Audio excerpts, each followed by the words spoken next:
ঈদের ছুটিতে প্রকৃতির টানে সিলেটের পর্যটন কেন্দ্রগুলোতে ভিড় করেন হাজারো পর্যটক। পাহাড়, নদী ও পাথরের অপূর্ব সৌন্দর্যে মুগ্ধ হয়ে সময় কাটান দর্শনার্থীরা। এবারের ঈদে বাড়তি পর্যটক সামাল দিতে নিরাপত্তা জোরদারের পাশাপাশি বাড়তি সতর্ক ছিল প্রশাসন। জাকারিয়া হোসেন জোসেফের পাঠানো তথ্যচিত্রে ডেস্ক রিপোর্ট। সিলেটের জনপ্রিয় পর্যটন কেন্দ্র সাদা পাথরে এখন উৎসব মুখর পরিবেশ। ঈদের পর থেকেই বাড়ছে পর্যটকদের আনাগোনা। স্বচ্ছ পানিতে নৌকা ভ্রমণ আর পাহাড়ের সৌন্দর্য উপভোগে ব্যস্ত পর্যটকরা। শুধু সাদা পাথর নয়, জাফলং, বিছানাকান্দি ও রাতারগুলেও উপচে পড়া ভিড় লক্ষ্য করা গেছে।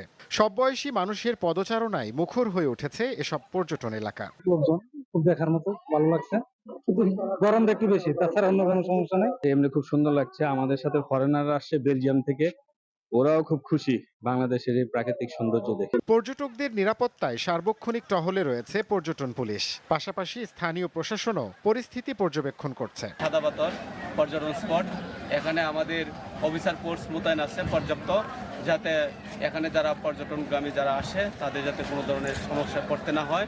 যে কোনো সহযোগিতায় আমরা তাদের পাশে আছি এবং পর্যাপ্ত ফোর্স এখানে মোতায়েন আছে। স্থানীয়দের মতে পানি কম থাকায় এবার পর্যটন কেন্দ্রগুলোর সৌন্দর্য নতুনভাবে ফুটে উঠেছে। আর সেই সৌন্দর্য উপভোগ করতেই সিলেটমুখী হচ্ছেন পর্যটকরা। Channel 9 news desk.